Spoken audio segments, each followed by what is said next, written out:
আসসালামু আলাইকুম প্রিয় দর্শক, আজকে আমার কৃষক ভাইদের জন্য একটি ভিডিও নিয়ে আসলাম। তো লাউ গাছের পাতা কুঁকড়ানো রোগ হয় কেন, সে বিষয়ে আজকে কথা বলবো।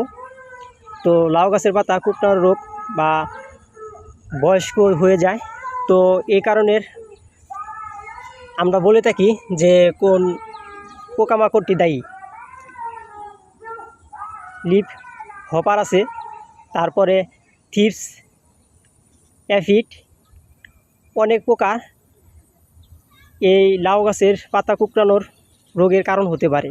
এবং কি সাদামাছি যেটা আমরা বলি, এটাও কিন্তু খুবই ক্ষতিকর এই লাউ গাছের পাতার জন্য।